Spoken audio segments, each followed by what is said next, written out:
What up? How you guys doing out there today? This is your boy Roto Beast. I'm here with my boy Jeremy. We're here to present you our NBA morning shoot around for Tuesday, February 25th. If you're new to this channel, please make sure to click the subscribe button below. This way you can watch all of our NBA, NFL, and MLB videos. If you haven't came and checked out our website here at dfscheatsheet.com, we're absolutely missing out. We have all the tools to help you compete with the pros day in and day out, including a complete optimizer, tons of content, daily FanDuel and DraftKings cash lineup today. We're truly a one-stop shop for all your DFS needs. So make sure to come check out the site here at dfscheatsheet.com. So what up, Jeremy? How you doing out there, bro? I'm good, man. I'm good. Another day in the NBA. Tons of content be up on the site again today. Make sure you guys check it out. Yeah, definitely, man, for sure. I'm ready to jump in and talk some basketball. You ready to go? Yeah, let's get it. Cool. Yeah, first game that we'll talk about. We'll talk about Charlotte going into Indiana to face the Pacers. Hey, man, I'm tired of getting. I feel like Charlotte and the Spurs. I have every single day. I'm tired of talking about these dudes in their center position, but that's what you have to talk about, right? I mean, you don't know who's going to play center, and a perfect example is you look at the last two games. Cody Zeller plays 25 minutes against Chicago. Before that, he played 0 minutes and missed the game. Kind of was close to being a borderline late scratch because the news had broke maybe 15, 20 minutes before lock that he wasn't going to play. He had 37.6, then he only plays 21 minutes and has 23.8. So, is Zeller their center? I don't know. It seems like today you might want to roll him out. It's a good price. And then today could be the day where Bismack Biyombo plays 25 minutes and he gets 31 fantasy points. So it's a tough position, the center position for these guys. All three guys have fantasy relevance because when they do play, they do get production. The Indiana Pacers are not the best team in the league against the center position, but you just don't know who you're supposed to play, right? So, I mean, if you want to get some exposure to some of these guys today, Zeller, Biyombo, or Hernan Gomez, I don't have a problem with it, but make sure it's a very low exposure rate and make sure that you're doing it in a deeper tournament. Outside of talking about that nonsense, Devontae Graham is a very fair price here. Miles Bridges is maybe a little bit overpriced, and Terry Rozier is dirt cheap. And I think that all three of these guys could definitely get consideration against this Indiana team who has struggled for the most part for the year against the point guard position. So, we know Devontae Graham handles the basketball. We know Terry Rozier handles the basketball. And their three main scorers are Rozier, Bridges, and Devontae Graham. That's kind of where I'm at with this one. Yeah, I mean, on the Pacers side of things, they're coming off a really bad loss to Toronto where they just absolutely got their ass beat. I expect them to bounce back today. They're a much better team than that. I'm going to start with Malcolm Brogdon at 6,100. The guy's just been kind of their glue. The guy that's been playing very well all season long. I think that this is a pretty good spot for him. At 6,100, I think the very fair price tag as well. I think he gives us, 6, 7x upside on this price tag, in any given matchup for the most part. Outside of him, I mean, I'll look at the big guys. Sabonis, 8,300. You can look at him at GPP. You can also look at Miles Turner at 5,800 in GPP. We just talked about it last video, their last game. We said, hey, Oladipo just got cleared for his minutes limit, and he's going to start playing extra minutes, etc. And boom, sits out that game with the back injury. So he's a game time decision today. We got to wait and see what happens with that. If he is going to play, he's going to play his regular minutes, not be on a limit. I definitely think that he's in play at a 4,800 price tag. So we really got to wait on that news. That is a big piece of news there on this slate because the price tag is just too cheap if he's going to play 30 minutes. The last guy I'll look at, I think you can look at TJ Warren at 5,900. Definitely been up and down on the season, but we know the upside that Warren gives us, and he plays the minutes, especially now with what's his name? What is the guy? Lamb. Oh, Jeremy Lamb is hurt now. He's going to be out for a while. So I think that, TJ Warren is definitely going to continue to get those minutes, 30 plus minutes at the small forward spot. But my favorite play, though, at the end of the day is going to be Brogdon. And then Oladipo, if he's going to play regular minutes, then he's definitely in play as well. Moving on, next game we're talking about, we got Milwaukee going into Toronto to face the Raptors. So back-to-back for Milwaukee, and this is an interest. Milwaukee is very interesting on any slate, right? And all tends to hinge around Giannis. If Giannis isn't going to play, we know there's obvious chalk that gets rolled out with Middleton, Bledsoe, Brook Lopez. Brook Lopez is a game-time decision. Giannis is definitely playing as of right now. There's no news that he's not going to play. But my point of bringing that up is 33% of Milwaukee's possessions end with the ball in the hands of Giannis. And that makes it really difficult when you kind of target these guys from a fantasy perspective. You see Bledsoe's price tag at 5,800. It looks very intriguing against this Toronto team that I've been saying all year is not the same team defensively without a Kawhi Leonard on their team. So it's an intriguing price tag. But when you've got 4 other guys on the floor and 33% of those possessions are ending with the ball in the hands of Giannis, it makes it tough to target these other guys. Chris Middleton with a monster game last night, and he's really the only other guy on this team that can create his own shot outside of Giannis. So, last night I wasn't real interested in Giannis because of the slate being, a smaller slate, and you had, Harden on the slate and some other guy, Doncic, that you needed 70 fantasy points for Giannis to hit value. He only had 36 last night, and he played a full complement of minutes. That's not to say he can't go out tonight, and go out and put up another monster game. But he had 22 points and 14 rebounds, another double-double for only 36.8 fantasy points. The 8 turnovers didn't help, but he had, only 2 assists to go with it. So Milwaukee's tough. They're on paper, from a real basketball standpoint, this is the best team in the NBA right now, on pace to win 70 games. But from a fantasy standpoint, it's very hard to load some of these guys up that play around Giannis, knowing that so many possessions end with the ball in his hands, and his price tag is all the way at 11.6, where you really need, you need 70 fantasy points for him to get value for you. Yeah, for sure. Hey, yesterday we talked about Robin Lopez, and sure enough, Robin Lopez went out there, got you 7X. So that was a good call yesterday. On the Toronto side of things, it's very simple. You look at Kyle Lowry, 7,600. Fred VanVleet, 6,300. Both of those guys definitely in play. Siakam, he's the one that's kind of just because the price tag at 8,000 is a little bit tough to pay in a matchup against a pretty good defensive team. But he's arguably their best player on this team, and if they're gonna compete in this game, I definitely think he's gonna have to have a pretty good game.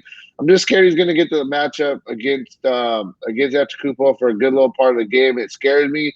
But definitely think you could throw him in a couple of GPP lineups. Outside that, the only other guy I'll look at, you can look at Serge Ibaka, 6,600. He's going to be down there banging against Brook Lopez. He's a lot quicker, faster. I think he could bring out Brook Lopez and have a really good game there. But that's really where I'm at. It's just really those 4 guys for the Toronto side of things. Moving on, next game we're talking about, we got OKC going into Chicago to face the Bulls. Yeah, this game, I like some pieces in this game, especially Chris Paul, man. But I think you mentioned a couple of days ago, this guy's just the savvy old veteran who just keeps, he continues to get it done. He's got upside. You just take a look at, in 3 of his last 4 games, he's gotten you at least 40 fantasy points. He's gotten you at least 46 fantasy points in 2 of those games. And he's playing minutes, right? The only thing that you have to kind of worry about with Chris Paul, I think, at this point of the season is back-to-backs. Oklahoma City's in the playoff race. And, he's an older guy. So back-to-backs, I'd be a little bit worried. But I look for him to play 30 to 33 minutes tonight against a Bulls team that I think Chris Paul could go out and get you 6 or 7X tonight. I do like Gilgeous Alexander a little bit in this spot as well. But, to me, I think Dennis Schroeder at 5,600 makes a phenomenal tournament play. The guy plays – we talked about it all year. The guy plays a ton of minutes. He plays between 28 and 33 minutes a night. This is a game that should have – I think this game will go over. And to me, the Chicago Bulls don't have a guy who's in the center spot, so you have to look at Steven Adams at 6,500, who's playing 30 minutes a night as well. So, I think Chris Paul's in play. I think Gilgeous Alexander is a really good tournament play. I definitely think that Dennis Schroeder is a really good tournament play. You could possibly look at a guy like Nerlens Noel as well. But, I have some interest, but it starts with Chris Paul in this one for me.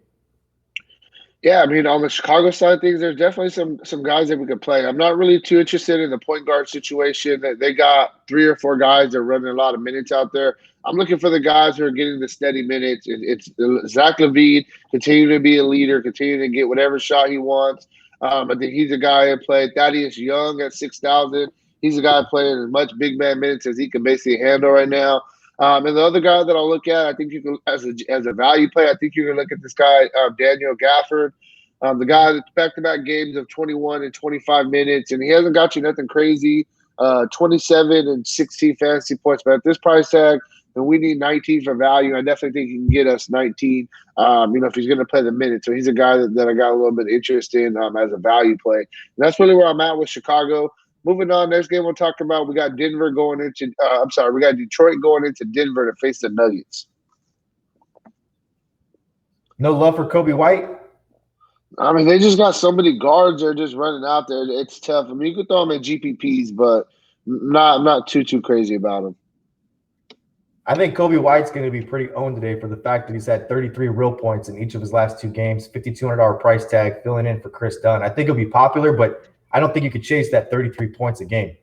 Yeah, well, you know me, I hate chasing, so I just kind of like just look at the whole gist of it. They do got some guys they're trying to play right there. Yeah. So, what do you think about the Detroit side of things? The first thing that just pops off the page is on FanDuel, Derrick Rose is 4,900. I mean, that's extremely cheap for a point guard that's going to start. And yes, the minutes have kind of been all over the place. If you're looking at his game log, 17 minutes, 23 minutes, and 27 minutes. The production hasn't been there recently, 16, 19, and 11. You know, but Rose is we know what Rose is, and they're not trading him now. The trade deadline's passed, so you don't have to worry about that. I mean, who else do they have on this basketball team that can score the basketball and they can go to? It's Derrick Rose. So 4,900 for Derrick Rose. I like him a lot in this spot. It's just too cheap. That's just the bottom line. The price tag is just too cheap. People are going to look at his game logs. People are going to see that he hasn't had production, hasn't played minutes. They're going to take a pass, bottom line. But it's 4,900 for a starting point guard in the NBA who's going to play probably 30 minutes tonight. You can look at this situation with Duambier, with Christian Wood, John Henson. All these guys are getting minutes. It's not like Brandon Knight is out there taking a bunch of minutes away from Derrick Rose. He's only played 20 and 12 in the last 2 games. So, Derrick Rose to me.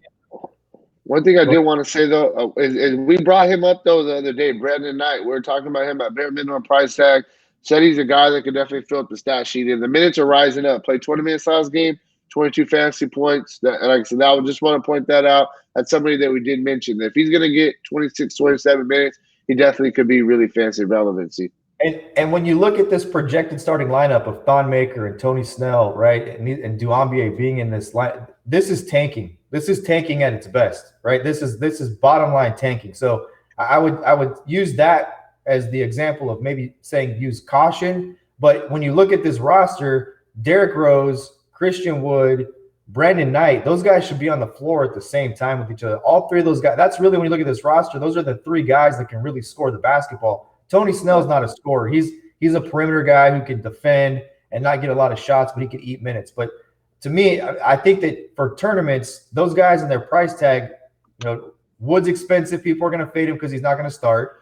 If he does start, he'll be a little bit more popular. The price tag's cheap or expensive, though it's steep. But Wood, Brandon Knight, Derrick Rose, look at those guys in tournaments and move on. Yeah, for sure. On the Denver side of things, I mean, there's some guys we can look at. I'll start with their main guys first. You can look at Murray. They're all GPP plays for me.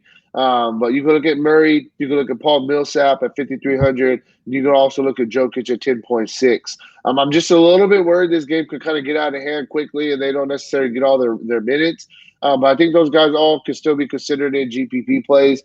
And then for the fact that I think this game could definitely get out of hand, and the guys definitely getting regular minutes as it is already, I think you could look at a guy like Monte Morris at 4,400. Last game, the game got out of hand against Minnesota. He ended up playing 31 minutes and got you 35 fantasy points. The guy usually plays about 25 minutes a game. So either way, I think that he'll get some consistent run. You can look at him as a GPP play as well. But that's really where I'm at. Oh, one more guy I'll throw out there. I think you can also look at Will Barton at 5,700. He's been back from injury now 2 games. Last game didn't necessarily have to play as much just because it was a blowout. The game before against OKC had a really big game, went off for 35 fantasy points. So we know the upside that Barton gives us as well. So I think that you could play some of these Denver guys, but you really got to hope that the game stays close so they can get their regular run. Moving on, next game we talked about, we got Pelicans going into LA to face the Lakers. You got all them old Lakers going back into that building. For the second time, right? So this will be the 3rd game these 2 teams have played against each other this year. And the guy I start with is Brandon Ingram, $7,500. He's played against the Lakers 2 times this year, 40 minutes the first time in New Orleans, 35 minutes the second time in Los Angeles, 39.5 and 33.1. The first thing I'm going to ask you about, bro, is yesterday they had the Kobe Bryant Memorial, and I didn't even realize. I mean, you and I watched a little bit of it, then we did a video, And then I kind of, when it was done, I was watching Michael Jordan. And when we were first kind of watching it, we were texting back and forth saying, man, everybody's there. Who's, some of these guys are going to miss tonight. Westbrook ended up not playing with a wrist injury. But the talk, I didn't realize LeBron James was nowhere to be found. Did you see that? Oh, I didn't notice that. No. Do you think that's weird? They asked like 5 or 6 Laker guys if they'd seen LeBron, and LeBron, they said, no, LeBron's not here. Maybe it was just too much for him to handle, bro. I mean, kind of weird, right? A little bit weird. So anyway, Brandon Ingram is where I'm going to start with. Definitely in play.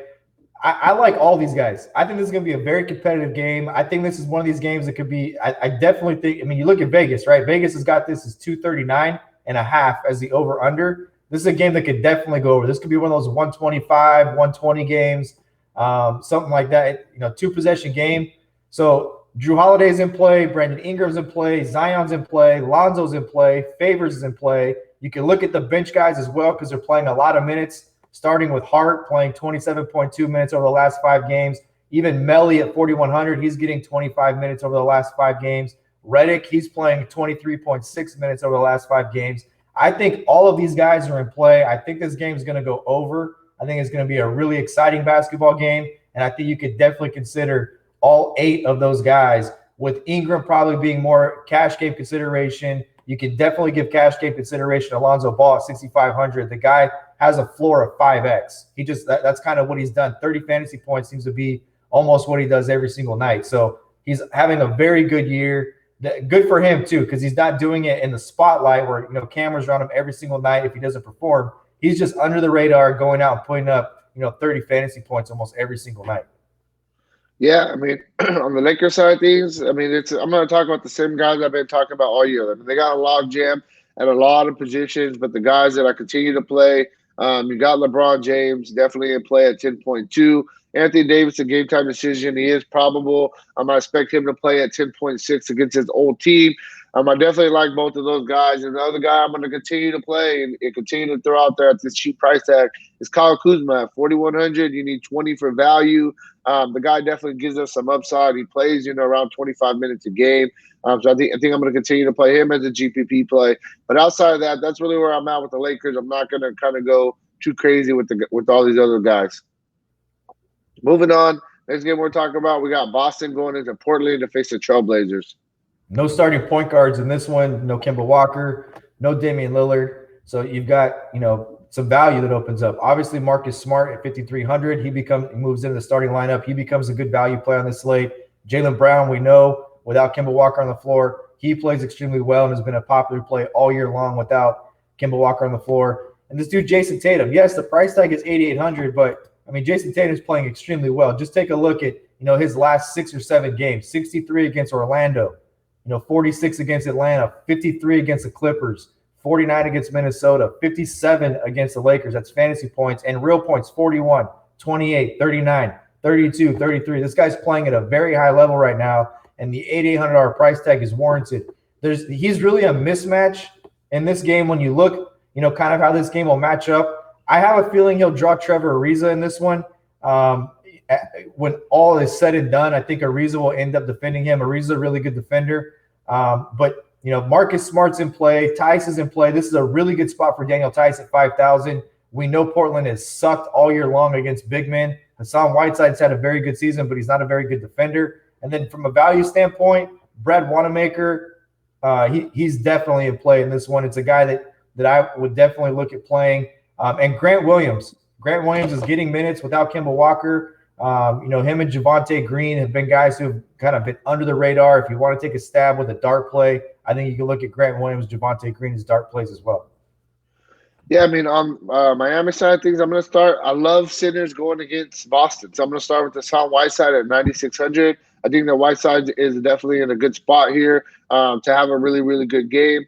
After that, man, you look at CJ McCollum coming off a monster game, 8,500. Yes, the price tag's up there, but he's basically the Damian Lillard of this team right now. Everything's going through him. He's getting whatever shots he wants. So definitely think he's still in play. The other guy I'm gonna look at Carmelo Anthony coming off a game where he looked like the old school Carmelo Anthony, man. 5,800 is a very fair price tag. So I think the main guys are McCollum, Anthony, and Whiteside, and then a couple secondary plays. You can look at Trevor Ariza. Had a bad game last game, but he's playing 33, 34 minutes a game. Also, too, Gary Trent, he got the start at 4,600. Back-to-back games of playing 34, 36 minutes. 22 fantasy points. Nothing crazy, but the guy has shown us some upside that he had earlier in the year when he got this kind of minutes. So I definitely think that he's a guy that we can look at the very fair price tag of 4,600, and that's really where I'm at with Portland. Moving on, final game of the night. I think very interesting is your boy Anthony Simons. Yeah, I was looking at him. I get the play for sure. That's why, right? There's a lot of people that are going to look at Simons and think, oh, he didn't start. He was the popular guy, kind of the streamlined play with Lillard out, and they didn't do anything. So I think Simons a very good tournament play. For sure. Moving on, final game of the night. We got Sacramento going into Golden State to face the Warriors. And this is tough, right? I mean, on paper, this shouldn't even be a game. And then you've got game time decisions from Draymond Green, Marquise Chris. I think there's some really good value on the Golden State side of this if you don't really want to talk about it. But, I mean, you can look at Fox. It's a very fair price tag of $7,800 in this game. But you really need Draymond Green to play. You need Marquise Chris to play. You need the Warriors to be at full strength for kind of what they've got left on their roster for this game to be competitive. Bogdanovich is interesting at 4,400 as kind of a pivot play.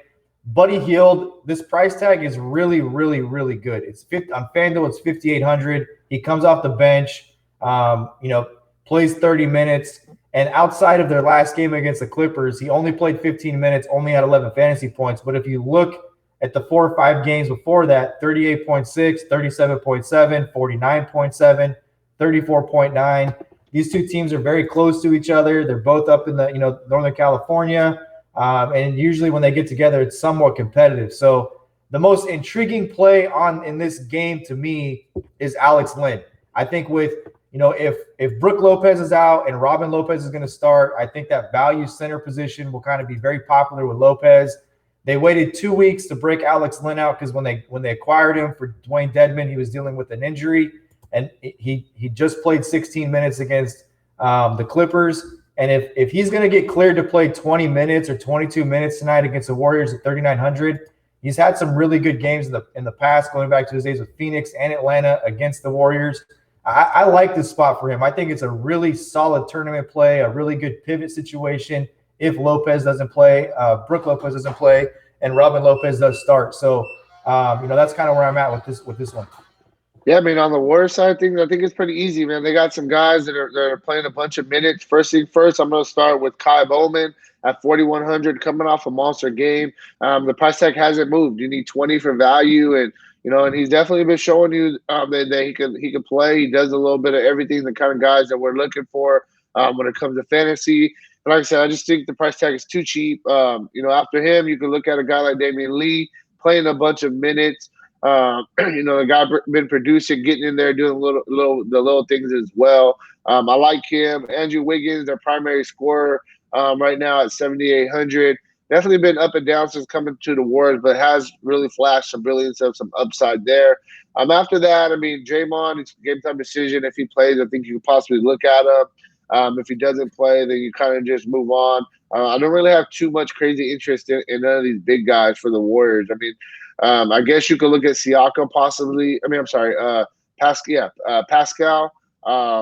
Possibly if Draymond gets rolled out, maybe he'll get a start. But for me, it's really it's the 3 guards. It's Bowman, Wiggins, and it's Damian Lee, I think, are the main guys that are getting the run that you could look at.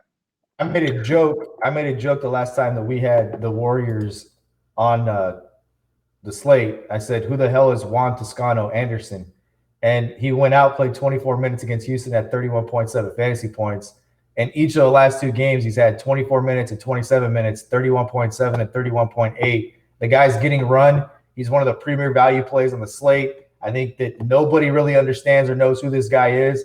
Juan Toscano Anderson's a guy I would definitely look at in tournaments. There's a lot of value plays. You could talk about Ariza, Carmelo Anthony, and the game we just talked about. There's a lot of value with that small forward position tonight.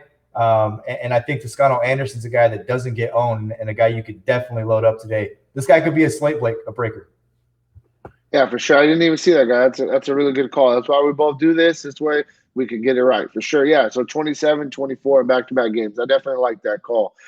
So that's really where we're at with this video. If you want a more in-depth analysis on today's one other guy that we've played in injury situations in the past is Dragon Bender, and he's now on the Warriors. Played 20 minutes in the last game as well. Very good value play as well. Yeah, for sure. Definitely. I mean, they're hurting for big guys, so that's the big thing right there. So, hey, if you want a more in-depth analysis on today's slate, make sure to check out the site, dfscheatsheet.com. And hey, good luck on guys' contests tonight, all right? Peace out.